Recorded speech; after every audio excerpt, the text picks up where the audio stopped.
teman-teman sekalian, kita kembali lagi pada bagian kedua ini. Tetap kita dalam tema yang sama, yaitu menjadi sufi milenial. Cuma di bagian yang kedua kita akan fokus kepada tema. Kalau tadi kita sudah membahas secara umum bagaimana itu tasawuf, bagaimana itu ajarannya, dan bagaimana implementasinya ke kita ataupun ke orang di sekitar kita dan seterusnya. Sudah kita tadi bahas, sudah kita tadi singgung. Maka sekarang kita dengan Pak Yazid lagi akan membahas sesuai dengan apa yang setelah kita fokuskan temanya pada kesempatan kali ini, yaitu menjadi sufi milenial. Nah, Pak Yazid, menurut Pak Yazid sendiri dalam memandang figur sufinya di era mileniality sendiri seperti apa, Pak? Oke. Seorang sufi kalau dahulu kala kadang tergambarkan dari bentuk fisik. Yaitu seperti pakaiannya yang sederhana, kemudian orangnya sudah tua, kadang bawa tongkat, bawa tasbih dan sebagainya. Ya seperti pakaiannya kumuh gitu Pak ya. Kalau di film-film kan seperti itu ya. Sebetulnya tidak juga seperti itu. Iya. Walaupun memang ya kata tasawuf yang diambilkan dari kata suf yang artinya bulu domba itu adalah diambilkan secara historisnya kebiasaan orang-orang rahib Nasrani. Itu memakai pakaian yang sederhana, yaitu yang berasal dari bulu domba. Ya. Namun dengan perkembangan zaman, ya karena pembahasan tasawuf itu bukan pembahasan secara fisik, tapi pembahasan secara hati. Makanya objek daripada tasawuf adalah hati itu sendiri. Dan memang ya dari sini memang ada dua aliran. Pertama adalah ada sufi yang memang dia memulai untuk membersihkan dirinya, hatinya, itu dengan membersihkan dirinya secara fisik dulu. Termasuk dia menghindari kemewahan itu, termasuk memakai pakaian yang sederhana dan sebagainya. Tujuannya apa? Yaitu step by step, dia akan dari luar akan masuk ke dalam. Sehingga hatinya juga akan dibersihkan dari perhiasan dunia yang berlebihan. Ada yang seperti itu. Ya. Kemudian ada juga yang aliran yang kedua tidak memperhatikan ya, masalah fisik adalah masalah fisik, yang penting hati. Bahkan termasuk juga perkataan Imam Al-Ghazali ya, taruhlah duniamu di telapak tanganmu, jangan taruh duniamu di dalam hatimu. Kenapa demikian? Kalau dunia taruh di telapak tangan ini gampang, kita bolak-balikan, kita kasihkan orang, kita berikan orang dan sebagainya, gampang loh. Bahkan kita buang gitu. Pun juga bisa. Tapi kalau sudah masuk dalam hati, ini repot. Ya. Ya, tidur ingat kamu, ya mandi ingat kamu. Ya, kemudian kemana-mana ingat kamu. Dan kemudian kamunya kan macam-macam. Bisa kamu harta, bisa kamu pangkat, jabatan, atau rasa marah kepada orang dan sebagainya.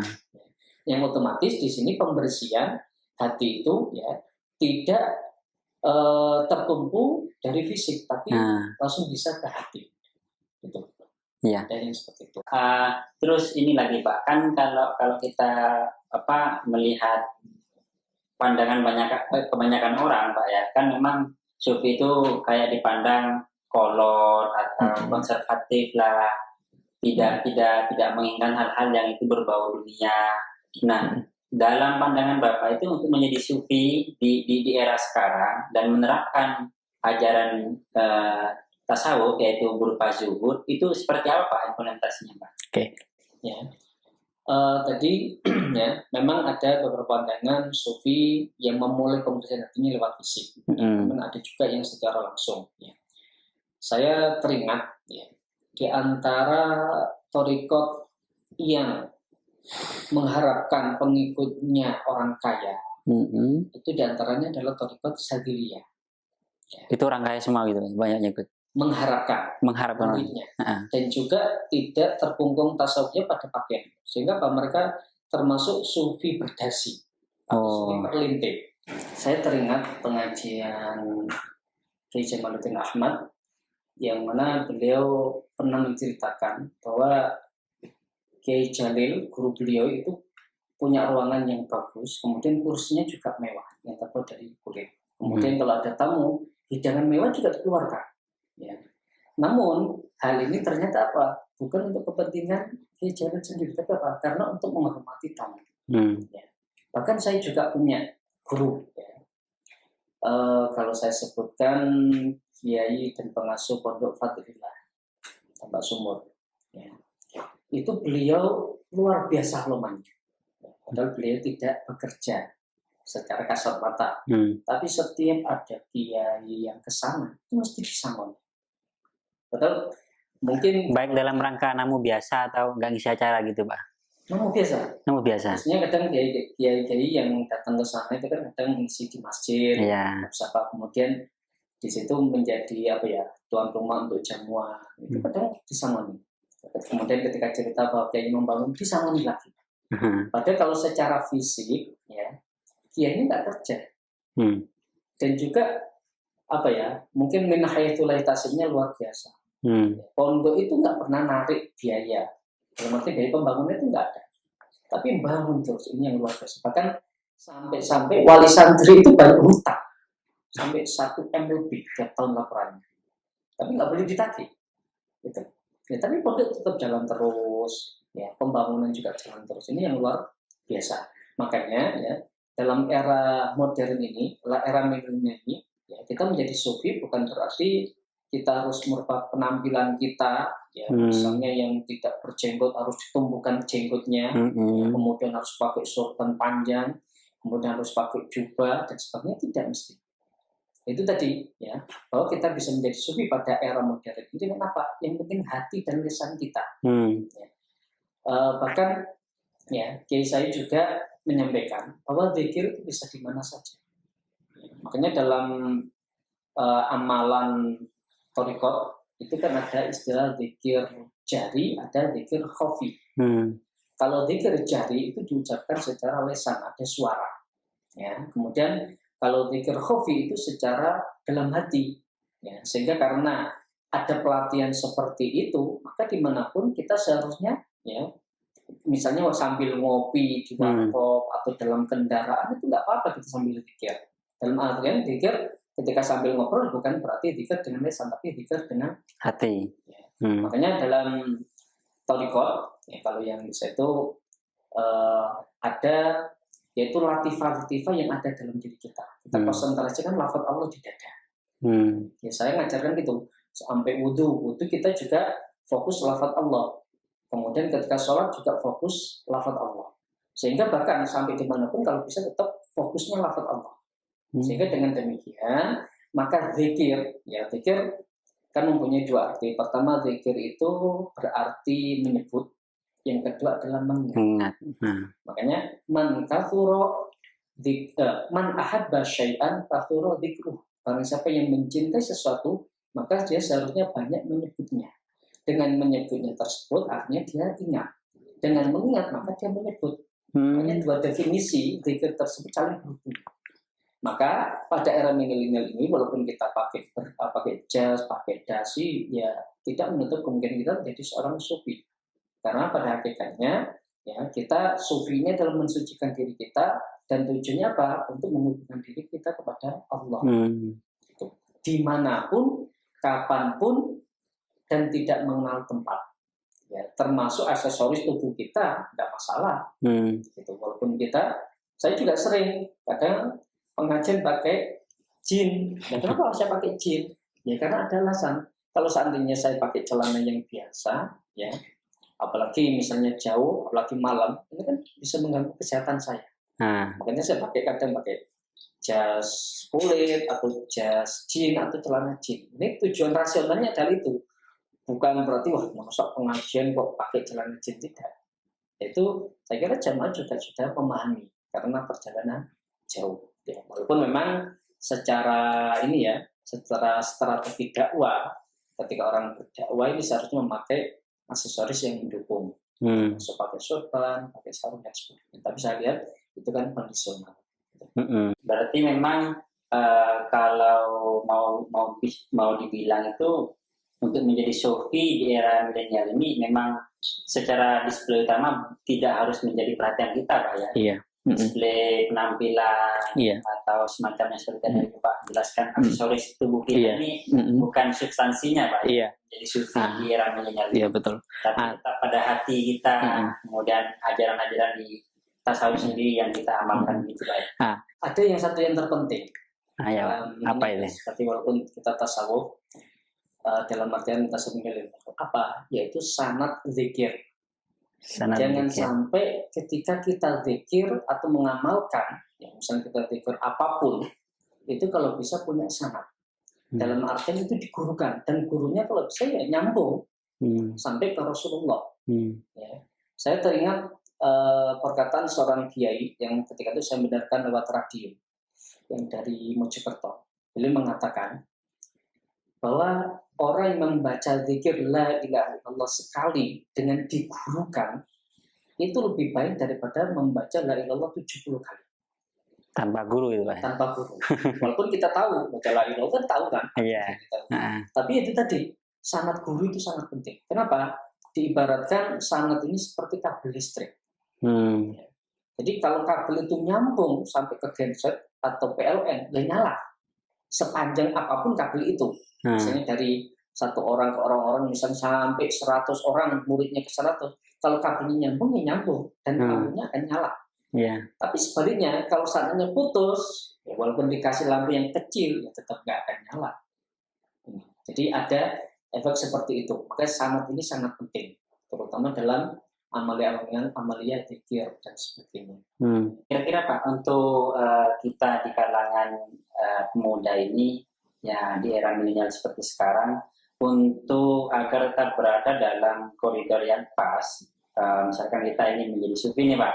Nah, untuk agar kita itu tetap berada dalam koridor yang pas, porsinya pas, misalkan gimana itu Pak cara membaginya antara kita itu mengingat kepada Allah dengan kita mengurusi urusan kita di dunia. Dalam Al-Quran sudah jelas sebetulnya ya. Wabtaghi fima ataqallahu darul akhirah wa la tansa nasibaka minad dunya. Silakan kalian cari kehidupan dunia, namun jangan lupa kalian tentang bagian kehidupan akhiratnya. Ada satu cerita juga.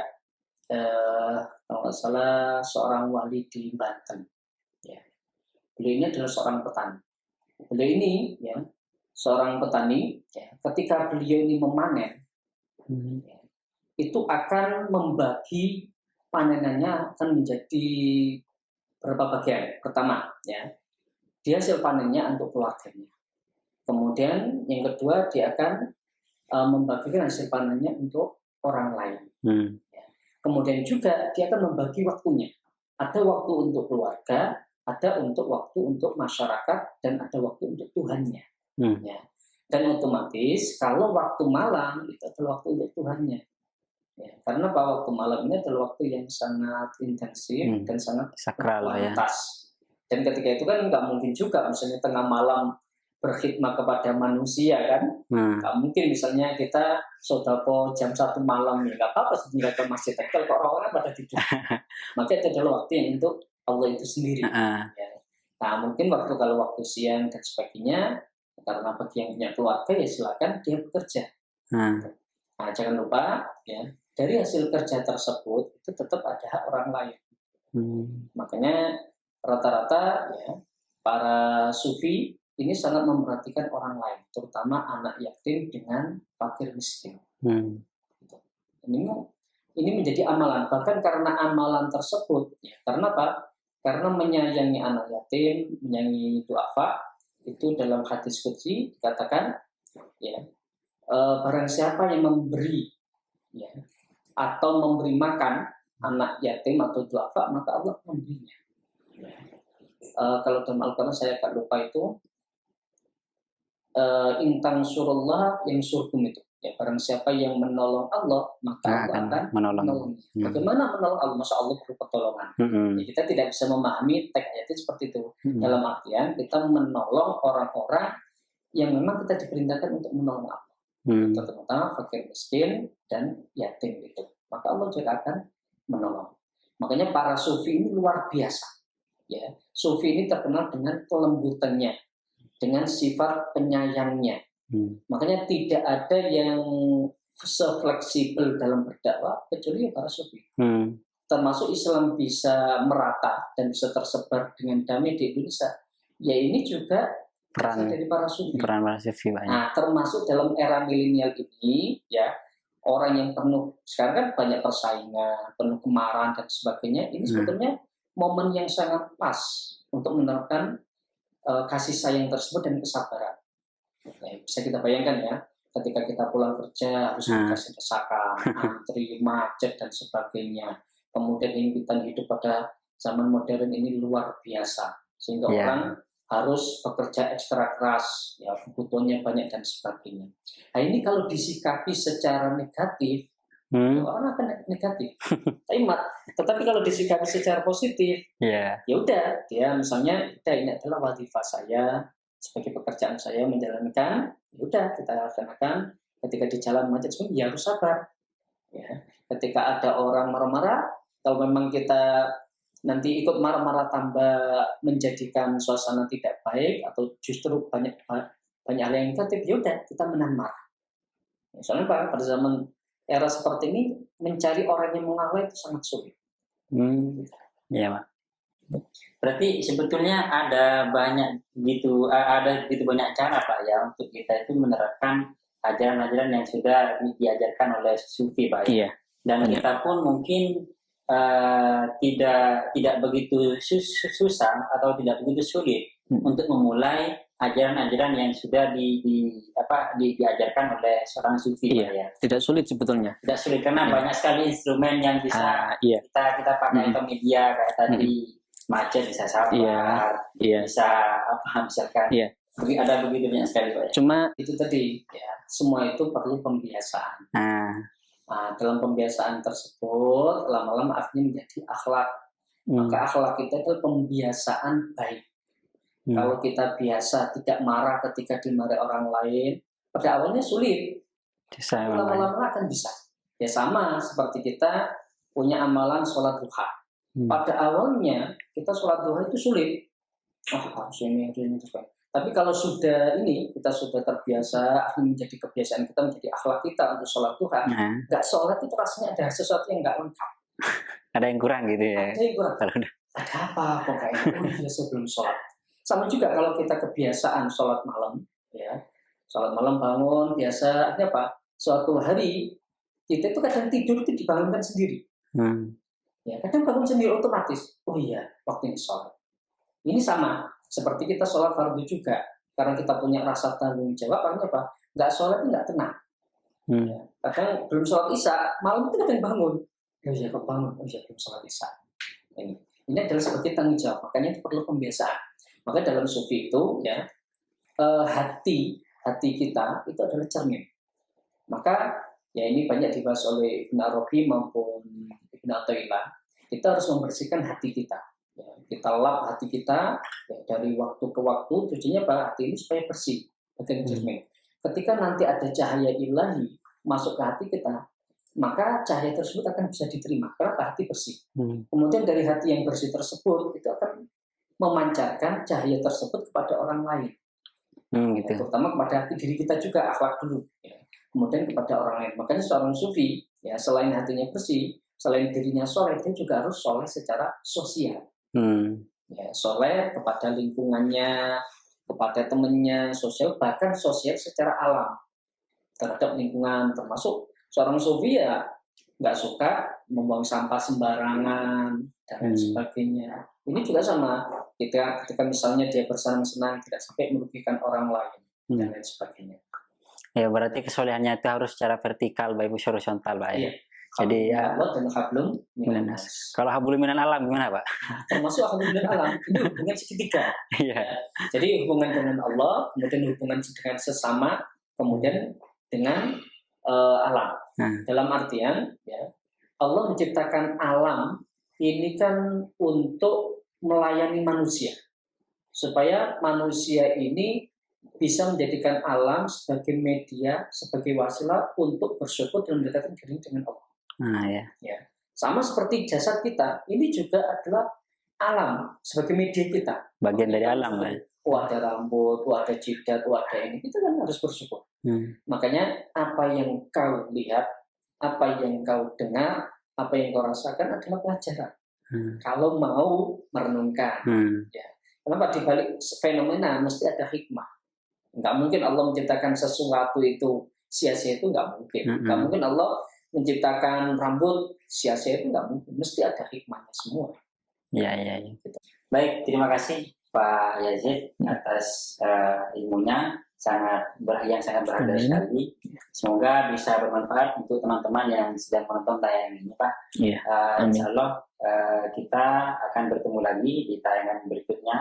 Terus nantikan, jangan lupa teman-teman sekalian tetap menjaga hati kita, sebagaimana tadi yang sudah banyak dijelaskan oleh Pak Yazid. Tetap menjaga perilaku kita agar kita berada dalam ruangan yang pas di era milenial ini, yang mana kita untuk menjadi sufi itu sebetulnya sangat banyak sekali instrumen-instrumen yang bisa kita gunakan agar kita menjadi seorang pribadi atau individu yang lebih baik ke depannya. Terima kasih atas perhatiannya. Akhir kalam, wassalamualaikum warahmatullahi wabarakatuh. Waalaikumsalam warahmatullahi wabarakatuh.